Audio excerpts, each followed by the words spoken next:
All right, today we're going on a journey deep into the frozen past. We're heading to a place where time itself has, well, literally been locked in ice. We're about to uncover a mysterious ancient culture whose secrets have been preserved for thousands of years, just waiting for someone to find them. And this, right here, is what makes this story so incredible. We're not just looking at a few broken pots or some ruins. No, we are talking about a place where ancient people are so perfectly preserved, it feels like their legends are still whispering to us across all that time. It's one of those rare finds that just blurs the line between history and myth. So where is this unbelievable place? It's in the frozen valleys of the Altai Mountains. And really, the unique, brutally cold environment here is the real hero of our story. This permanent deep freeze, it acted like a perfect natural time capsule, protecting everything it held from centuries of decay. Which brings us to the Pazyryk people and their truly remarkable frozen tombs. You see, archaeologists didn't just find bones, they found entire burial chambers, these things called kurgans, that were completely locked in solid ice. And inside, the people themselves, along with their clothes, their tools, even their horses, all of it preserved in absolutely stunning detail. And just to give you a sense of scale here, these discoveries, they're about 2,500 years old. I mean, let that sink in.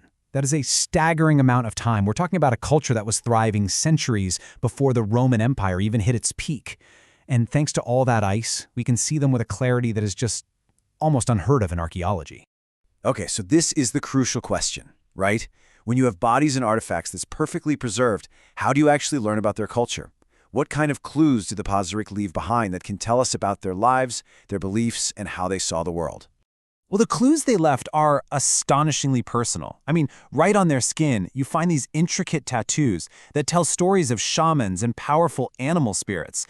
It's like a window right into their personal beliefs. And then inside the tombs, you find these incredibly detailed carpets. Now, these aren't just for decoration. They're seen as maps of memory and myth, maybe revealing a whole complex network of ritual travel and culture. So this is the big question, isn't it? You've got these subtle, beautiful clues, stories told in ink on skin, and patterns woven into thread.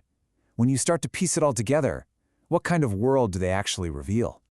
So what researchers have done is synthesize all of these artistic clues to try and build a picture of the Pazyryk's spiritual life.